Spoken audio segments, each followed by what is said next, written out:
Bonjour à toutes et bonjour à tous. Soyez les bienvenus à ce 78e webinaire Parlons RH, 78e déjà, si je puis dire. Je ne suis pas Manon Consul. Malheureusement, c'était elle qui devait animer ce webinaire ce matin. Elle est souffrante, d'ailleurs, on lui souhaite un bon rétablissement. Je suis Thomas Chardin, dirigeant fondateur de Parlons RH, et c'est moi qui vais avoir le plaisir d'animer ce webinaire qui a pour titre « Votre SIRH est-il performant ?» Et j'ai le plaisir de recevoir ce matin un expert du sujet pour justement échanger avec vous, parler avec vous de cette thématique, en la personne de Christian Verhaeghe, directeur de la transformation Performance RH et directeur du conseil SIRH et QVCT chez Hemming. Merci beaucoup, Christian, d'être là ce matin avec nous pour partager ton expertise du sujet et ton point de vue. Je pense qu'on a beaucoup de choses à se dire. Bonjour Thomas, bonjour à tous. Et alors justement, quel va être l'ordre du jour de ce webinaire? On va, comme tous les webinaires Parlons RH, en trois grandes questions. D'une part, Christian va nous dire ce qu'il en retourne, si je puis dire, derrière la notion de SIRH et de performance. On verra aussi pourquoi c'est important, même si je dirais que cette deuxième question, on ira assez vite. On part du principe que ce qui nous semble particulièrement intéressant, c'est la troisième question, le troisième temps fort, qui est en fait le comment, quel champ d'application, mais surtout comment procéder, quels sont les prérequis, comment s'assurer de la performance d'un SIRH, comment gérer un projet et comment ça se décline. Donc on passera exceptionnellement, je dirais, plus de temps sur ce troisième axe, sur le comment. Vous devez poser vos questions au travers de l'espace en bas qui est symbolisé par un petit point d'interrogation. Donc n'hésitez pas à poser vos questions à Christian. Vous pouvez commencer par utiliser la boîte de chat en vous présentant le prénom, le nom de la société éventuellement et votre zone géographique. Ça fait toujours plaisir de savoir que vous venez de toute la France pour certains. Bonjour Micha, bonjour Julien, bonjour Kim, bonjour Charlie, bonjour Bernard, bonjour Julien, j'ai déjà dit, etc. Voilà, bonjour Gaëtan. Voilà, bonjour à toutes et n'hésitez pas à continuer à vous saluer les uns les autres pour qu'on puisse, même s'il y a cette interface, faire connaissance. Donc je vous le redis, vous avez un espace de questions, qui est le petit point d'interrogation. Si j'arrive à recliquer dessus, je sens que je vais avoir quelques difficultés avec cette souris. On a une souris récalcitrante ce matin, mais c'est bon, on va y arriver. Ce webinaire durera 45 minutes, en tout cas maintenant plus que 42 minutes, et vous pourrez télécharger la présentation à l'issue de ce dernier. Voilà pour les modalités. Alors, je précise juste un dernier point. Sur les questions, vous pouvez voter, en tout cas voter sur les questions des autres, ce qui permet de les prioriser. On essaye de toujours toutes les adresser, d'y répondre à toutes. Mais voilà, n'hésitez pas à voter sur les autres questions, parce que ça nous permet de les adresser dans votre sens. Vous avez aussi un petit espace, je crois, un endroit où vous pouvez réagir avec des smileys, des plus, des moins, etc. Et ben, ça nous fait toujours très plaisir parce que comme on ne peut pas vous ouvrir le son, ça nous permet de nous dire soit qu'il faut aller plus vite, soit qu'on n'a pas été bon, soit qu'au contraire, la réponse vous a satisfait. Donc, n'hésitez pas à l'utiliser. Voilà pour l'ordre du jour, si je puis dire, de ce webinaire. Je vais y arriver. Et est-ce qu'on peut commencer, Christian, s'il te plaît? Est-ce que tu peux commencer par te présenter et puis nous présenter cette belle société qu'est Hemming et peut-être moins connue dans le domaine des ressources humaines, malgré des indicateurs et une activité importante sur le sujet. Oui, tout à fait, Thomas. Donc, moi, Christian Verhaeghe, je suis chez Hemming depuis 1 an. Donc, tu le disais tout à l'heure, en charge de l'activité de conseil en SIRH, en QVCT. Et également, je suis en charge de la transformation des offres performance RH. Donc, Hemming, c'est une société de conseil internationale, hein, plus de 30 ans d'expérience. Le champ d'action, c'est l'amélioration de la performance opérationnelle et financière des entreprises. Aujourd'hui, 14 pays et environ 1300 salariés. 1300 salariés et je vois 15 000 clients.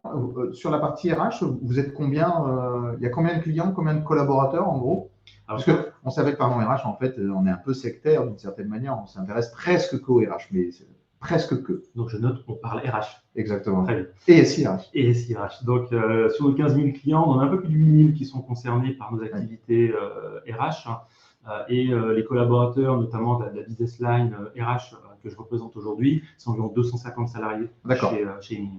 Donc, vous voyez, Hemming, une belle société dans le conseil et dans l'accompagnement de la performance opérationnelle RH au sens large. Tu as évoqué le conseil et tu es d'ailleurs directeur de cette activité.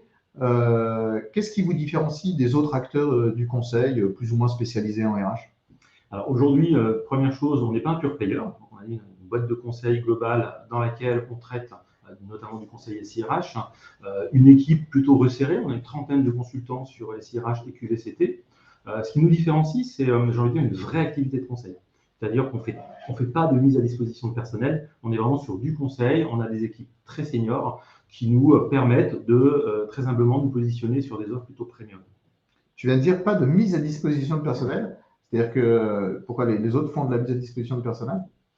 Beaucoup, je l'ai fait moi-même dans mon ancienne vie. Donc en fait, voilà, on prend des consultants en interne qu'on manage avec nos équipes internes pour les faire produire pour l'entreprise.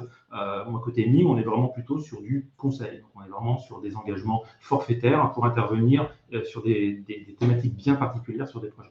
Donc du conseil pur, premium, je ne sais pas comment le qualifier.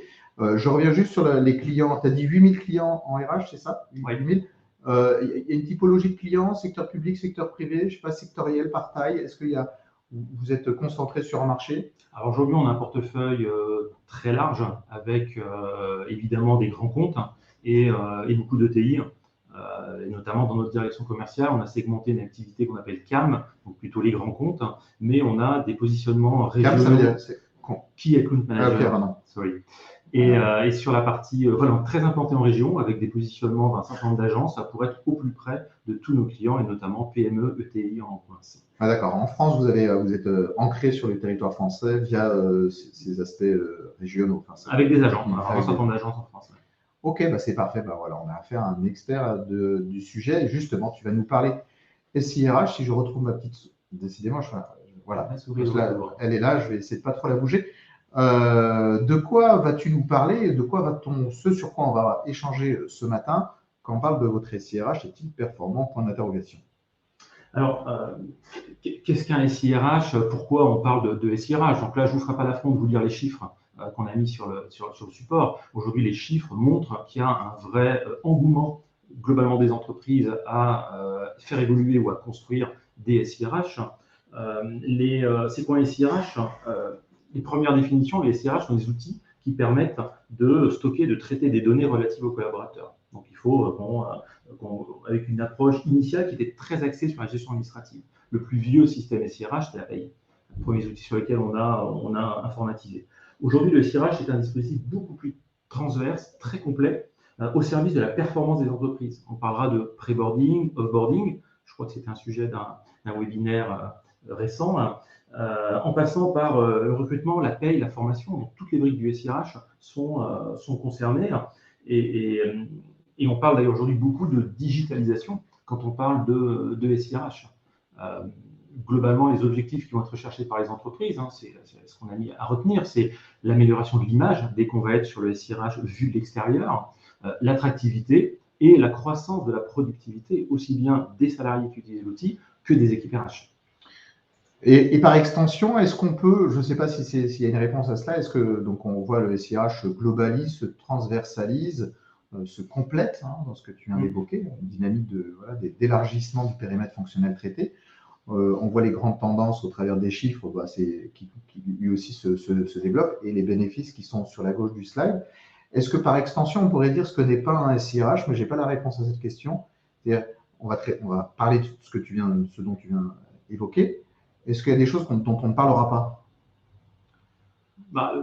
Aujourd'hui, les frontières du SIRH sont assez poreuses. C'est-à-dire d'une entreprise à une autre, le SIRH peut être assez différent. On ne traitera pas du business de l'entreprise, on ne traitera pas du marketing, du commerce de l'entreprise, mais ce qui s'appelle SIRH, c'est quand même tout ce qui est autour du salarié. Donc, on va déborder parfois sur des activités de conciergerie, on va parler souvent des notes de frais, d'éléments que certains pourraient considérer hors SIRH, mais selon l'organisation de l'entreprise, ça peut être du SIRH. D'accord. Okay. Alors, effectivement, c'est une approche vraiment très globale du sujet. C'était juste pour poser le cadre. Encore une fois, n'hésitez pas à poser vos questions ou à émettre des remarques, des commentaires ou des propos différents. pour que voilà, des différences naît la richesse. Je ne sais pas de qui c'est, mais en tout cas, c'est comme ça qu'on peut avancer si on si on pense des choses un petit peu différentes. Donc, on a vu ce que c'était. Maintenant, est-ce que tu peux nous dire rapidement, parce qu'on a dit que le cœur de notre webinaire était plutôt sur le comment, mais quand même, parlons du pourquoi c'est si important en fait de se poser cette question-là aujourd'hui. Alors, le fait que ça soit important, effectivement, je pense que beaucoup se posent la question de l'importance du SIRH. Plusieurs éléments qui sont venus à nous. Déjà, même si on se posait depuis longtemps l'importance de la performance du SIRH, la crise sanitaire a été un accélérateur assez violent. Pourquoi? Parce que très rapidement, il a fallu adapter l'organisation de l'entreprise avec des parties prenantes qui sont à distance. Les collaborateurs étaient chez eux, on pense tous à la période du confinement, les différentes parties prenantes de l'entreprise, les fournisseurs, les recruteurs, voilà, tout le monde était à distance et il a fallu continuer à travailler. Donc, avoir un SIRH et notamment digital, c'était vraiment extrêmement important. On s'est aussi rendu compte sur cette période que la qualité de la donnée et le volume de données était extrêmement important. Où sont les collaborateurs? Comment on peut les solliciter dans des périodes où on s'est mis à travailler à distance, puis en hybride. Donc ça, élément extrêmement important. Après, on ne pouvait plus manager les salariés sans avoir en fait de SIRH parce que pendant la crise, c'est-à-dire sans avoir. Tout à fait. Tout à fait. En fait, savoir, moi, je me souviens, dans des exemples que moi j'ai vécu, on s'est posé plus la question, par exemple, de l'absentéisme, mais plutôt de la présence. Qui est présent pour pouvoir tenir l'activité du jour au lendemain? Le SIRH, d'un seul coup, est devenu vital.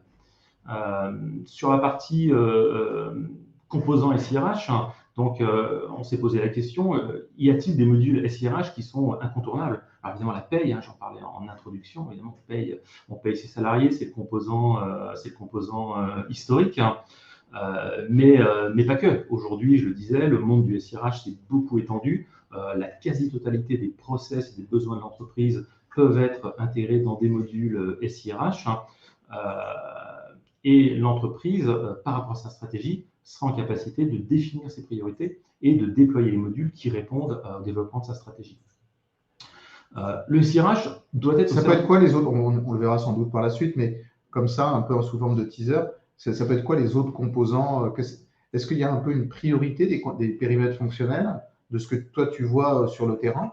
Est-ce que, bon, d'accord, en premier la paye, mais est-ce qu'en deuxième, je ne sais pas, les entreprises en croissance, c'est un module de recrutement, un ATS, donc une gestion des candidatures, ou est-ce que c'est la formation? Est-ce qu'il y a quel est ton feeling d'expert là-dessus? Alors moi, j'aurais deux réponses. La première, c'est quel effet mode. Je ne t'apprends rien, Thomas, les DRH se parlent. Qui a mis en place le dernier module avec la startup qui va bien? Il y a cet effet mode qui fait parler. Et donc, on voit arriver très vite des nouvelles fonctionnalités. Tout le monde veut faire du onboarding, tout le monde veut faire du pré-boarding. Voilà, est-ce que c'est utile ou pas? Voilà, il y a l'aspect mode sur lequel nous, on est amené très souvent à répondre, à échanger avec nos clients. Après, il y a l'aspect très pragmatique de quoi on a besoin aujourd'hui. Et si je devais en citer au moins un, c'est la gestion des compétences. Aujourd'hui, la gestion des compétences, tu le sais Thomas, on en parlait tout à l'heure, le recrutement c'est difficile, fidéliser les clients c'est très compliqué. Aujourd'hui, la gestion de la compétence, pour moi, c'est clé. Mais dans tous les cas, c'est la stratégie d'entreprise qui donnera le là. Typiquement, tu me parlais de recrutement, une entreprise qui va être plutôt stagnante dans son développement, elle n'a pas besoin d'investir sur son système de recrutement. Les entreprises en fort développement qui annoncent doubler les effectifs d'ici 18 mois, évidemment, ça va devenir un sujet critique. Et d'ailleurs, tu parles de gestion de la compétence et pas gestion de la formation. Exactement. Ça me semble aussi plus dans l'air du temps, mais d'un point de vue structurel. Merci Thibaut et merci Bernard pour vos questions. Je ne les oublie pas, je les vois bien. Je vais les poser d'ici quelques minutes à Christian. Je te laisse poursuivre le oui, propos. Moi, je voulais, pas de problème, je voulais absolument intervenir également sur la partie expérience collaborateur, un sujet qui me tient particulièrement à cœur, parce qu'aujourd'hui, on est bien d'accord, le SIRH ne doit pas être un objectif en soi. Il permet de développer la performance de l'entreprise, la performance des collaborateurs, et aujourd'hui, beaucoup d'entreprises se posent la question de l'expérience collaborateur. Au final, c'est le pendant de l'expérience client. On y travaille depuis très longtemps. Toutes les boîtes de retail, et j'en citerai pas là, elles sont très attachées à l'expérience client. L'expérience collaborateur, c'est la même chose. Qu'est-ce qu'on veut faire vivre à nos candidats, à nos salariés? Comment on accélère la performance dans l'entreprise grâce à l'expérience collaborateur? Et évidemment, ça permet d'améliorer sensiblement l'image employeur. Aujourd'hui, une belle vitrine SIRH pour des candidats ou des gens qu'on va recruter, c'est extrêmement important au-delà de la performance. Ouais, d'ailleurs, l'expérience, on parle souvent de symétrie des attentions, et tu as parlé d'une espèce d'effet de mode, de clonage, ou en tout cas d'inspiration, les DRH entre eux, voilà, par mimétisme entrepreneurial d'une certaine manière. Souvent, sur l'expérience collaborateur, ça vient du B2C, du retail, puisqu'on est acculturé à cette notion d'expérience, et donc la symétrie des attentions a un impact business direct. Et je trouve ça intéressant de voir comment l'expérience collaborateur se propage via plutôt les grandes entreprises du retail, ou en tout cas en B2C, vers des entreprises qui seraient moins sensibles au départ au sujet, notamment dans l'industrie. Pas que, mais notamment dans l'industrie. Bon, c'était pour poser le cadre, mais c'est bien, il y a 3 questions. Alors, 3 questions. Alors, d'abord, Noémie te pose la question suivante. Pouvez-vous expliquer ce qu'un CRH peut faire pour la gestion des compétences? Alors, c'est une super bonne question, et ça revient sur le petit commentaire que tu me faisais sur la formation. La gestion des compétences, le premier élément, c'est de maîtriser la compétence de ses salariés. Aujourd'hui, quelle entreprise a la prétention de dire « je sais exactement quelles sont toutes les compétences de tous mes salariés ».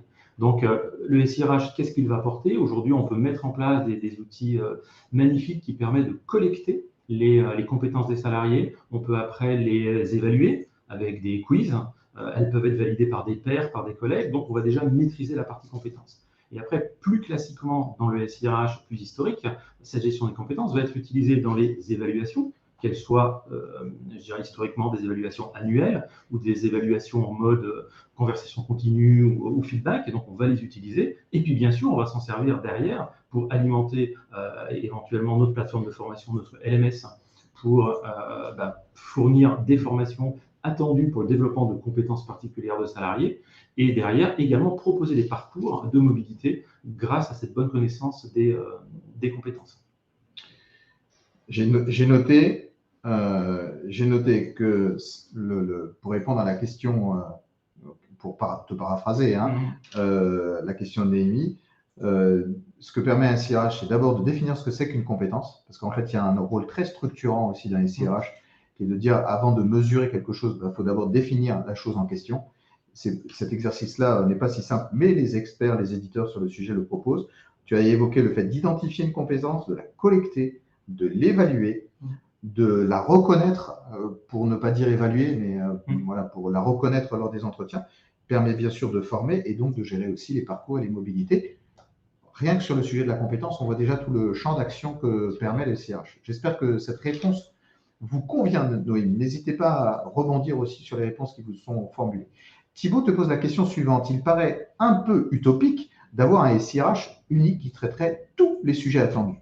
Partant de ce constat, quelle est la meilleure façon de procéder tant d'un point de vue utilisateur qu'éditeur pour se positionner? Big is beautiful or not?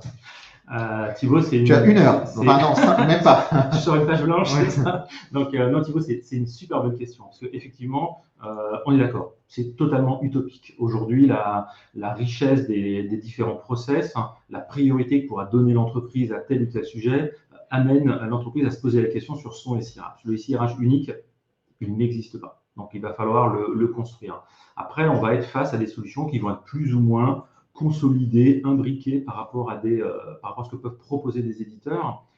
Aujourd'hui, la réponse à cette question, elle est dans le cahier des charges que va produire l'entreprise. En fait, son besoin, les finalités qui vont être définies vont permettre de dire est-ce qu'on va vers un SIRH unique? Mais je peux déjà vous dire non, ça n'existe pas. Alors, hormis de réduire fondamentalement ce qu'on cherche à faire en SIRH, typiquement, si vous cherchez un outil qui vous fait la formation et les entretiens, c'est super facile, le SIRH est unique. Dès qu'on va chercher typiquement ce que je disais en compétences, et chercher des choses beaucoup plus fines, et puis on va rajouter du pré-boarding, du onboarding, du off-boarding par exemple, non, on va sortir du SIRH unique. Donc, pour moi, tout va être dans la définition du schéma directeur que pourrait faire l'entreprise, identifier ses finalités, ses priorités. Mais c'est vrai qu'il y a une forme de respiration en termes de développement de la technologie où on aimerait bien avoir une seule solution qui fait papa-maman. On sait que ce n'est pas possible, donc on prend un best-of-breed, le meilleur dans son domaine, pour traiter d'un domaine fonctionnel. On en prend un deuxième, un troisième, et il y a un moment où on en arrive à 30, 40, enfin moins ou plus, peu importe, mais où en fait l'accumulation des meilleurs du marché ne donne pas une solution, ne donne pas une solution unique et même dégrade d'une certaine manière l'expérience collaborateur.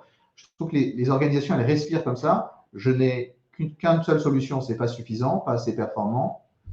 J'en prends plusieurs, et puis il y a un moment où la dynamique du nombre fait que ça devient trop compliqué d'avoir une solution pour l'onboarding, une solution pour le pré-boarding, une solution pour tel ou tel aspect. Donc c'est vrai qu'en fait, il n'y a pas de réponse. Tu l'as donné la réponse. La réponse, c'est le schéma directeur. Exactement. Et on parle beaucoup, un mot que j'aime beaucoup aussi, c'est l'urbanisation. Ouais. C'est savoir exactement ce qu'on fait et comment le faire.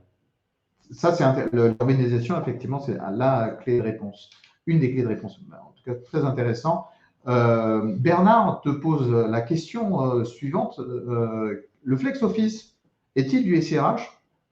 Et il précise le flex office, la gestion de l'occupation des bureaux en lien avec le télétravail.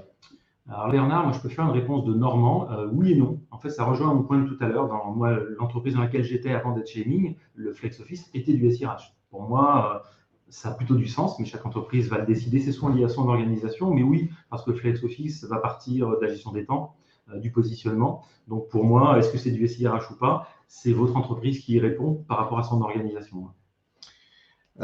Et Olivier te pose la question suivante. Olivier, n'hésitez pas à poser vos questions dans la zone questions et pas forcément dans la boîte de chat. On n'a pas accès, nous, on ne peut pas accéder à l'ensemble des espaces. En gestion des compétences, je vois 2 acteurs spécialisés en France en gestion des compétences, 365 Talents et Néo-Rennes. Est-ce que tu as un avis? Ça va être compliqué. Déjà, je dis bonjour Olivier parce qu'il fait partie des auditeurs que je connais. Donc, effectivement, ces 2 acteurs-là sont sûrement les plus connus, avec des stratégies d'approche qui peuvent être un petit peu différentes. Donc, c'est toujours intéressant, je pense, de regarder ce qu'ils produisent, mais surtout de se dire, ils produisent très bien les deux, et il y en a d'autres quand même, mais par contre, ce qu'ils produisent, il faut le comparer avec la stratégie de l'entreprise et sa maturité. Pour moi, c'est ça qui est important. Il n'y a pas de bonne ou de mauvaise solution, ça dépend où on veut aller, c'est ça? Exactement, et sa culture. Est-ce qu'on est prêt, typiquement, quand on parle d'auto-évaluation des salariés, des entreprises dans lesquelles c'est inimaginable, donc il ne faut pas choisir un outil qui permet de le faire. Voilà, Olivier. Antoine te pose la question. Pour vous, quelles innovations fortes caractériseront le SIRH à l'avenir 2030? Là aussi, tu as 1 heure. Après, on va basculer au 3. Voilà. Je pense que les éléments les plus forts qui ont commencé à faire progresser le SIRH et qui arrivent, c'est beaucoup la robotisation. Donc, depuis quand même un certain nombre d'années, le SIRH, un de ses objectifs majeurs, c'est de simplifier la vie des RH, celle des salariés. Donc, la robotique, évidemment, a permis de supprimer des tâches répétitives. Je pense que l'étape sur laquelle on va commencer à travailler, c'est l'intelligence artificielle générative. Qu'est-ce qu'on va pouvoir faire aujourd'hui avec une intelligence qui est capable de produire elle-même un certain nombre d'éléments? Je pense que quand on vise 2030, ça va avoir un impact fort sur le SIRH et les entreprises tout court. L'IA. Oh, voilà, il y a plein de pouces, voilà, n'hésitez pas. Alors, n'hésitez pas à continuer à poser vos questions. Hop, et voilà, évidemment, la souris, elle est soit récalcitrante, soit trop rapide. On passe au comment. Donc, l'élément vraiment important, c'est voilà, quels sont les prérequis, comment mener à bien son projet, comment s'assurer de la performance d'un projet, quels sont les champs d'application. Tu as évoqué onboarding, offboarding, pré-boarding, et puis il y en a peut-être d'autres. Donc, d'abord, quels sont les prérequis avant de se lancer dans un projet SIRH? Alors moi, j'aime bien me dire, on peut se poser des questions très en amont dans l'entreprise, notamment la maturité digitale. Tout à l'heure, tu parlais de symétrie des attentions, un terme que j'aime beaucoup et que j'ai souvent porté, parce qu'on peut avoir des collaborateurs qui ont déjà une très bonne maturité digitale du fait du métier qu'ils occupent dans l'entreprise ou de leur vie privée, et il faut l'amener dans l'entreprise. Donc ça, cette mesure de maturité, elle est extrêmement importante parce que dans une entreprise qui va être très tertiaire versus industrielle, on peut avoir une maturité très différente et il ne faut pas se tromper quand on va définir des objectifs. Bien sûr, et ça rejoint certains points qu'on a déjà abordés, il faut fixer des priorités en fonction de la stratégie de l'entreprise. Aujourd'hui, si on ne fait pas de recrutement, on ne va pas s'embêter à faire un projet de recrutement. Donc la stratégie d'entreprise doit vraiment être bien analysée, bien affichée pour faire le choix du SIRH, mais surtout de la trajectoire SIRH qui correspond mieux. Établir un plan de communication, ça a l'air un peu d'enfoncer des portes ouvertes, c'est essentiel. Et moi, derrière ce que je mets, le plan de communication, je mets donner du sens. Pour moi, donner du sens, c'est extrêmement important parce que les collaborateurs vont évidemment comprendre ce qui se passe. Ce n'est pas un délire de la direction ou du DRH. Il y a un besoin et souvent, je l'espère, un service rendu aux salariés. Quand on a dit ça, bien sûr, là aussi, ça fait un peu bateau, mais plan de conduite du changement.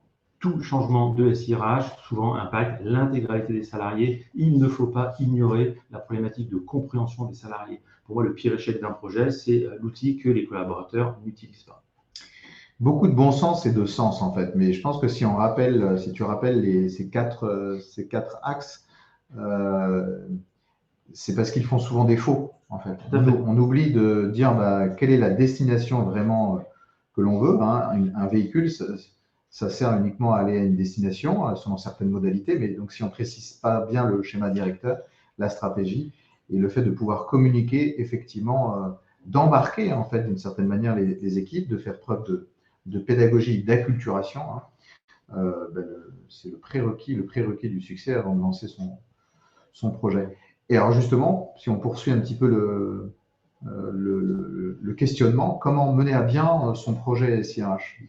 Tu parlais de bon sens, je crois qu'on est encore dans le bon sens. Aujourd'hui, élaborer un cahier des charges. Alors je sais qu'il y a des tendances. C'est quoi un cahier des charges en fait? Parce qu'on utilise souvent ce mot, mais c'est constitué comment? Il fait combien de pages? Ah ouais, le cahier des charges peut être très court, peut être très complet. Et très court, c'est combien? Pour moi, en dessous de 10 pages, on n'a besoin de rien. D'accord. D'accord. Mais voilà, après, en plus, c'est très petit. Voilà. Non, il faut quand même se poser parce qu'aujourd'hui, un cahier des charges va permettre demain de solliciter le marché. Si on n'a pas besoin de grand-chose, on est quand même très surpris par les réponses. Donc, cahier des charges, pour moi, il doit définir ce dont on a besoin. Après, en termes d'approche, moi j'aime bien quasiment le MVP, le minimum vital. Moi, je pense qu'un bon cahier des charges doit aussi laisser la place aux éditeurs que tu sollicites à proposer des variantes. Moi, j'ai toujours été très porté sur ce sujet-là parce qu'on n'a pas la science infuse quand on est dans l'entreprise et quand on est ancré dans son système depuis longtemps, c'est assez difficile d'imaginer autre chose. D'où l'intérêt aussi de se faire accompagner par des cabinets conseils qui vont challenger aussi le besoin. Mais donc le cahier des charges peut être plus ou moins détaillé. J'en ai vu 10 pages, j'en ai vu 300 pages. Voilà, ça va être aussi par rapport à la culture du client. Mais je pense qu'au-delà de ce cahier des charges, l'aspect de schéma directeur est important. Alors, quand je parle de schéma directeur, bien sûr, quand on a juste besoin de changer son outil de recrutement, tout est prévu, on ne fait pas de schéma directeur. Mais quand on se pose une question globale d'évolution de son SIRH, le schéma directeur va permettre de se projeter sur 1, 2, 3, 5 ans selon la maturité des entreprises et se dire dans quel sens on le fait, quel genre de ROI on vise, pourquoi on le construit de cette manière-là. Encore une fois, ça donne du sens et ça permet de conduire le changement en amont. Cahier des charges et schéma directeur, deux éléments indispensables pour mener à bien son projet SIRH. Je fais comme à la radio parce que pendant que je clique, voilà. Alors j'ai bien vu que ça ne marche pas, mais ça va marcher, c'est pas grave. Non, voilà. Pardon pour ce petit temps mort. On a bien Laetitia, Sophie, j'ai vu qu'il y avait d'autres questions. On les prend juste après ce slide-là, puis après on poursuivra sur le comment. Alors, comment intégrer justement la performance du SIRH, c'est quand même le sujet de notre webinaire, dans le lancement global du projet ou dans le lancement du projet? Comment est-ce qu'on fait? Là aussi, je pense qu'on va retomber sur du bon sens. Ouais, du bon sens, on va renforcer des portes ouvertes, mais malgré tout, d'expérience, on le fait pas suffisamment. Donc, avant de dire, est-ce que mon SIRH est performant, en fait, qu'est-ce qu'on en attend? Décrire des objectifs de performance. Est-ce qu'on attend qu'il aille plus vite? Est-ce qu'on attend qu'il fasse plaisir aux salariés? Est-ce qu'on attend qu'il change de couleur tous les 4 matins? Il faut décrire des objectifs de performance. Et ça peut être du temps de traitement, ça peut être des SLA, ça peut être la satisfaction des salariés à qui on va envoyer des enquêtes régulièrement. Justement, toi, selon ton expérience, l'indicateur ou l'axe principal de performance de vos clients, c'est ce qui remonte le plus souvent en priorité, c'est quoi? Ça serait quoi? Pour moi, on va avoir on va avoir deux indicateurs qu'il va falloir combiner. C'est la performance des équipes RH, puisque le DRH va toujours chercher à ce que ses équipes soient plus performantes. Donc là, le SIRH, on va attendre qu'il aille plus vite, on va attendre qu'il soit vraiment en assistance des experts. Donc, je parlais tout à l'heure de robotique, d'IA, c'est exactement ce qu'on attend. Il faut que les RH passent moins de temps sur des tâches administratives à faible valeur ajoutée pour déployer du service à forte valeur ajoutée justement auprès des salariés. Et le deuxième indicateur, pour moi, c'est la satisfaction des salariés. Aujourd'hui, quand on parle d'expérience collaborateur, comme l'expérience client. Est-ce qu'on met en place un NPS en interne pour dire comment vous jugez aujourd'hui le SIRH, qu'est-ce que vous en avez, est-ce qu'il répond à votre besoin? Aujourd'hui, en tant que salarié, vous êtes dépendant de votre employeur, il vous met à disposition des outils, est-ce qu'ils répondent à votre besoin? Là, cette partie expérience, elle est importante, très engageante pour l'employeur. Okay. Donc, on définit les indicateurs et puis évidemment, on les mesure. Alors, avant le projet, bien sûr, et après le projet pour en mesurer la progression et faire une gouvernance sur ce sujet. D'accord. Et bien, on prend tout de suite une question de Laetitia. Je suis perturbé parce qu'il y a une question qui vient de s'insérer, qui est celle de Marietou, mais d'abord la question de Laetitia. Bonjour, quelle boîte à outils pour mesurer la maturité digitale dans une entreprise, et en particulier celle du SIRH? Les RH ne sont souvent pas les plus engagés dans cette dynamique, à mon sens. Est-ce qu'il y a des outils pour mesurer l'appétence à l'outil, en fait? Oui, pour moi, on est beaucoup sur du questionnaire. Donc là, on est amené à déployer des questionnaires dans les entreprises pour mesurer cette maturité, pour savoir en fait les collaborateurs comment ils sont à l'aise avec des outils, aussi bien internes qu'externes. Moi, j'ai vécu, je me souviens d'une conférence managériale dans une de mes anciennes entreprises où le président du groupe, dans une assemblée où il y avait plus de 3000 personnes, a demandé à tous ceux qui avaient un compte LinkedIn de se lever. Tous ceux qui avaient un compte LinkedIn. Il y a beaucoup de monde qui se levait ou pas? Ah oui. En fait, il a compliqué la question. Il a commencé avec des réseaux un peu plus connus. Et en fait, on a avancé. Et c'était un moyen de dire, voilà, la maturité digitale. Alors, c'était vu sous l'angle des réseaux sociaux. Mais voilà, après, on va parler aussi d'outils. Est-ce que vous êtes à l'aise pour utiliser tel ou tel outil dans l'entreprise? Donc, on est beaucoup sur le questionnaire qui se construit là aussi, par rapport à des grandes thématiques du marché, mais aussi par rapport à ce que l'entreprise en attend et ce qu'elle fait déjà en interne. Ok. En fait, quand on parle d'outils de questionnement, c'est quoi? C'est Google Forms ou il y a des outils, c'est des outils Microsoft ou des outils. Non, alors vraiment, je veux dire, chaque entreprise peut utiliser un outil qu'elle a en interne. D'accord. Il y avait une question. Laurent, comment peut-on croiser les données des différents SIRH, Excel? Est-ce qu'il y a du Power BI, autre? Alors ça, c'est une question que j'adore. J'ai beaucoup travaillé sur la data RH. En fait, on revient sur la partie urbanisation. En fait, par rapport à ce que l'entreprise met en place, est-ce qu'elle doit croiser ou pas ces données ou les faire tous descendre, par exemple, dans un entrepôt de données? On a beaucoup parlé des data lakes, qui est une des solutions. Donc là, on est vraiment sur des data lakes. Donc, c'est des grands entrepôts de données. Là, la question est plutôt de dire, il faut se la poser différemment. C'est-à-dire plutôt de dire comment on croise des données, c'est de quelle finalité on a besoin. Est-ce que ça nécessite de croiser des données? Et là, on a des outils du marché qui permettent de croiser des données, mais on a aussi la capacité de construire des entrepôts de données pour produire les éléments attendus. Nathalie te pose la question suivante. Il semble que pour les PME, voire les ETI, les gros players, SIA, je suppose, sont fort chers et ne sont pas adaptés. Alors, est-ce que tu partages ce point de vue et quelles seraient les solutions alternatives? Alors, je transforme un tout petit peu votre question, Nathalie, je m'en excuse. Alors, aujourd'hui, on est d'accord. Le marché, on a l'impression que chez les éditeurs, il y a quand même les plus gros qu'on voit plutôt dans les grands groupes, en CAC 40 et autres. Et les entreprises de taille moyenne, en effet, peuvent parfois se poser la question. Là, je dirais que ça dépend également de ce qu'on met dans le cahier des charges. Selon l'outil qu'on va chercher, selon la solution qu'on va chercher, il y a un petit temps à passer à sélectionner les éditeurs qui peuvent y répondre. Là aussi, chez Ming, on passe ce temps-là avec nos clients, puisque pour moi, je pense que c'est un peu ce qu'on a derrière la question de Nathalie. La pire sollicitation au marché pour une entreprise de taille moyenne, c'est qu'il n'y ait pas de réponse. Et on en a vécu. Donc, effectivement, il faut les choisir. Aujourd'hui, oui, il y a des solutions alternatives. Je ne pourrais pas vous les citer tellement il y en a, mais il y en a. Après, elles doivent être bien alignées avec la stratégie de l'entreprise. Thomas, tu le disais tout à l'heure, tu parlais d'une myriade d'outils de best of breed. Best of breed, c'est quand même plutôt l'adage des grands groupes qui ont des DSI puissantes, qui ont des moyens informatiques, puisque du best of breed, ça veut dire je ne veux pas autant d'outils que de solutions si elles ne se parlent pas. Donc, on est vraiment partagé entre la richesse du marché et ce risque en termes de DSI, quoi. Donc, en fait, presque, j'ai envie de dire, plus on descend en taille, plus le nombre de solutions ou d'éditeurs à choisir est limité, mais doit être adapté à sa taille et à sa stratégie. C'est-à-dire, quand on est une belle PME, on ne va pas prendre 5 éditeurs différents. On va essayer d'en choisir un ou deux en fonction de la stratégie, en fonction de son schéma. Tout à fait, tu as bien résumé la situation. Voilà, Nathalie, pour votre question. Sophie, bonjour. J'ai l'impression que les DRH sont globalement insatisfaits de leur SIRH. Qu'en pensez-vous? Ça, c'est une super question. Oui, c'est des choses que j'entends assez souvent. Après, moi, j'ai tendance à poser la question, et ça revient, la slide est toujours affichée, c'est quels sont les objectifs de performance? Aujourd'hui, le DRH qui n'est pas satisfait de son TRH, moi, la question que je pose, c'est pourquoi? Et on tombe parfois dans les 5 pourquoi de Toyota pour à la fin comprendre ce qui se passe. Est-ce qu'il n'a pas ses indicateurs? Est-ce que c'est parce que les salariés s'en plaignent toujours? Donc, il peut y avoir plusieurs raisons. Oui, je partage. On entend assez souvent des DRH et des équipes RH plus globalement qui ne sont pas très satisfaites de leur SIRH. Mais là, c'est quand on parle du marché des SIRH comme un marché de renouvellement, on est aussi, et c'est à mon avis la particularité de ce marché, on est à la fois sur un marché de renouvellement, de changer les solutions qui sont déjà en place, mais surtout sur un marché d'acquisition.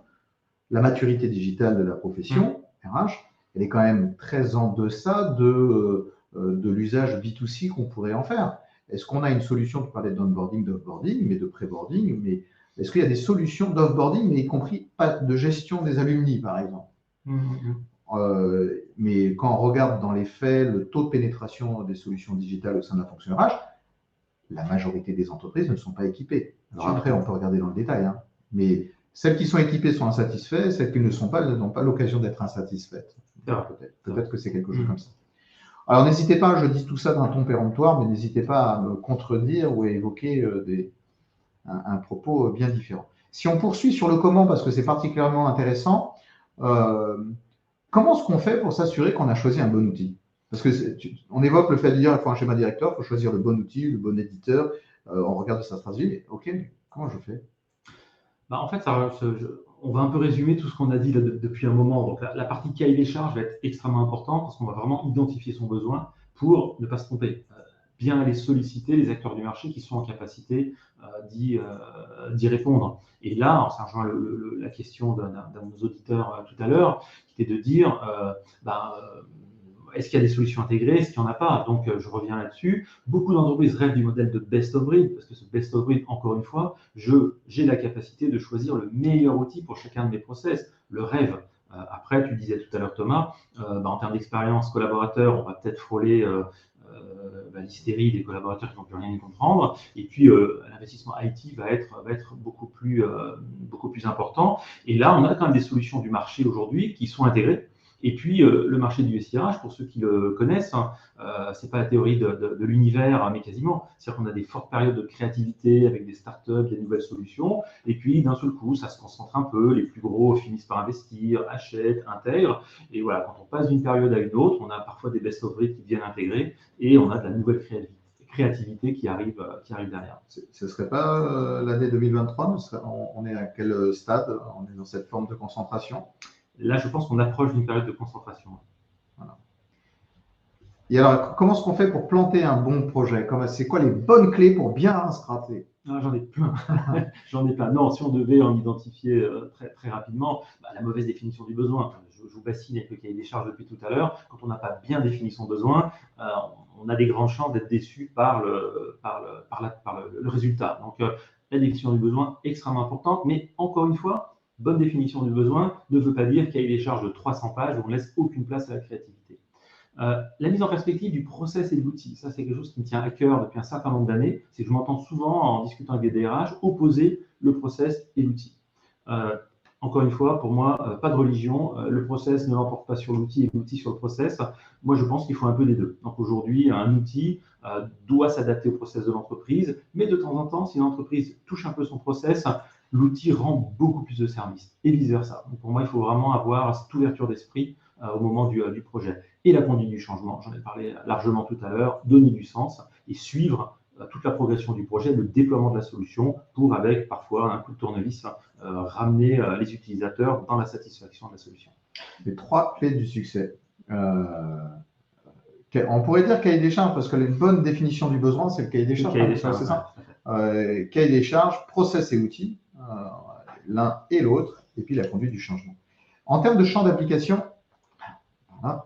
est-ce que tu peux nous dire comment intégrer justement la performance du SIRH dès le lancement du projet et puis comment ça peut se décliner? Volontairement, j'ai identifié 3 exemples j'ai vécu sur le marché. Et par rapport à nos participants qui parlaient tout à l'heure de c'est quoi le spectre du SIRH, volontairement, je n'ai pas choisi les outils les plus connus. Je ne vous parle pas de paye, je ne parle pas de formation. C'est Marietou qui te posait la question, effectivement. Pouvez-vous, SVP, revenir sur les grandes composantes du SIRH? Donc là, tu en donnes des exemples, c'est ça? C'est ça. Typiquement, le pré-boarding digital. Le pré-boarding, peut-être pour ceux qui ne sont pas à l'aise avec le sujet, aujourd'hui, un futur collaborateur a signé sa promesse d'embauche, il fait son préavis, il rentre dans l'entreprise 3 mois après, en général. C'est la période de pré-boarding. Aujourd'hui, avec la guerre des talents, la difficulté de recruter, moi, c'est ce que j'appelle, mes collaborateurs me reconnaîtront, la période de tous les dangers. Tant que le collaborateur n'est pas arrivé, on ne sait pas s'il vient. Donc, le pré-boarding digital, c'est un outil qui s'appuie sur un process. C'est offrir une expérience au candidat. Et là, le candidat n'est pas encore dans l'entreprise, qu'il vit déjà une expérience digitale. On va l'embarquer, on va lui faire un parcours, on peut gamifier un peu, mais on fait aussi de l'administratif, il va filer ses pièces, etc. Aujourd'hui, pour avoir mené des projets comme cela, le premier bénéfice qui nous avait d'ailleurs un peu surpris à l'époque, en fait, c'était la baisse de ce qu'on appelle le ghosting, donc ces collaborateurs qui ne viennent pas le premier jour de travail. Je n'ai pas de chiffre en tête, mais ça avait été assez significatif. D'une part, la baisse du ghosting, mais surtout un délai de prévenance plus important. À partir du moment où tu embarques le futur collaborateur, s'il doit se sortir du process, il va te le dire plus vite. J'ai de plus en plus de DRH qui m'évoquent un taux de ghosting qui augmente. Donc, si en plus on peut le mettre sous contrôle et le réduire, effectivement, c'est plutôt pertinent. Et puis, deuxième exemple, la digitalisation des process contractuels. Il nous reste 2-3 minutes. Ouais, donc là, on est à fond sur la digitalisation des process, mais là, on est beaucoup sur le papier. Donc là, je vais beaucoup parler de signature électronique et d'édition de documents directement PDF. Donc, plus de rupture de chaîne, on est 100% digital. Ça a été effectivement extrêmement précieux pendant la période du Covid, je n'y reviendrai pas. Et là, j'ai un indicateur. Une entreprise que j'ai accompagnée sur le sujet, elle avait un délai moyen de signature des contrats ou des avenants qui était autour de 21 jours. La mise en place d'un process totalement digital sur le contractuel, on est passé à un délai moyen en dessous de 2 jours et 70% des documents étaient signés le premier jour. Ah oui, donc, le bénéfice, là, on voit un ROI direct et puis certainement aussi un bénéfice de satisfaction tant de l'équipe RH, de productivité, comme tu viens d'évoquer, et que du collaborateur. Du collaborateur. Et puis le dernier point extrêmement rapide, digitalisation de la relation avec les collaborateurs. Donc là, on parle beaucoup de portail unique dédié à toutes les activités RH. Pour le collaborateur, ça doit être facile. Ça peut aller jusqu'à un chatbot pour une interaction plus dynamique et H24. Et puis bientôt, l'IA qui pourra répondre à toutes les questions. On verra, y compris juridique ou d'ordre social. On passe à la séance de questions. Donc, n'hésitez pas, il y a eu beaucoup de questions, mais n'hésitez pas à continuer à en poser. Il y en a une, celle de Anne. Quels sont les meilleurs outils aujourd'hui dans le domaine de l'acquisition des talents, du recrutement et de l'expérience candidat? Aujourd'hui, il y en a beaucoup. Je ne peux pas vous les citer parce que, encore une fois, ça dépendra de votre stratégie et de ce que vous avez aujourd'hui. Maintenant, les solutions sont de plus en plus créatives, elles sont de plus en plus belles, si vous me permettez le terme, sur Internet pour avoir des jolies vitrines des entreprises. Mais aujourd'hui, vous avez vraiment du choix sur le marché. Ça dépend en fait la réponse. Donc, voilà. On arrive au terme de ce webinaire, mais avant de le conclure, j'ai toujours 2 questions pour mon invité expert. Le coup de com' et le coup de cœur. Voilà. Quel est ton coup de com'? Quel est ton coup de cœur? Le coup de com', c'est pour Hemming. Le coup de cœur, c'est pour toi, Christian. Alors, le coup de com', il est pour Hemming. Hemming sort cette année, comme tous les ans, depuis 15 ans, son baromètre de l'absentéisme. Donc, le 15e, on a fait un petit teasing là, sur le mois de juin. Le baromètre sort avec ses experts et sa tournée en région à partir du 12 septembre. Donc, le 12 septembre, on a le lancement national. Inscrivez-vous sur la page hemming.com. On aura plaisir à vous présenter notre baromètre. C'est vraiment une référence, pour ceux qui ne le connaissent pas, c'est vraiment une référence dans le domaine de l'absentéisme. En plus, ça fait 15 ans effectivement qu'il existe par secteur d'activité, par âge, par genre, par année, par micro-absentéisme, macro-absentéisme. C'est vraiment la Bible des indicateurs sur l'absentéisme. Et ton coup de cœur? Alors, mon coup de cœur, il est à mi-chemin entre le perso et le pro. Donc, mon petit-fils aura 1 an lundi. Et c'est pour améliorer son monde que je trouve qu'on doit travailler, de performance. Et quand on parle de la performance, moi je voulais, alors mon coup de cœur, tu me parlais d'ouvrage tout à l'heure, je ne suis pas sûr de le citer, mais moi j'ai une forte réflexion autour de l'IA générative, parce que je pense qu'elle va améliorer notre monde, mais il faut se poser les questions maintenant, il faut s'emparer du sujet et pas en avoir peur. Pour moi, c'est l'avenir. Et voilà. Merci pour cette magnifique conclusion. Et Laetitia souhaite un bon anniversaire à ton petit-fils. Merci beaucoup, Laetitia. Merci à toi beaucoup, Christian, pour ces éclairages. On pourrait en parler longtemps et on pourrait rentrer dans le détail. C'était une remarque de Nathalie. Mais le problème, c'est que quand on rentre dans l'énumération d'un certain nombre d'acteurs, vous voyez qu'on n'en a pas cité, on est obligé d'avoir un petit peu plus de temps pour tous les citer et pour expliquer pourquoi il y en a un qui est pas meilleur que l'autre, mais peut-être plus adapté à certaines circonstances. On a voulu volontairement éviter cet écueil-là, mais surtout, bon, c'est l'expertise d'Émile, donc n'hésitez pas à les solliciter si vous voulez plus de détails précisément pour votre organisation. Merci encore une fois infiniment, Christian, de ta venue, de tes éclairages. Au plaisir de continuer à parler de ces sujets, SIRH, QVT et absentéisme avec le baromètre. Pour ma part, je vous donne, alors moi je ne vous donne pas forcément rendez-vous, mais parlons RH au travers de Manon Consul qui j'espère ira beaucoup mieux. Vous donne rendez-vous pour le prochain webinaire, ça sera le 79e, le 20 juillet. Ça sera avec la société Pixid et plus précisément avec Christophe Coriol qui est Key Account Manager sur le sujet suivant. Comment réconcilier recrutement et chiffre d'affaires? Vaste sujet. J'espère qu'il vous plaira. On vous y attend nombreux. Merci à toutes et tous et très bonne journée. Merci, au revoir.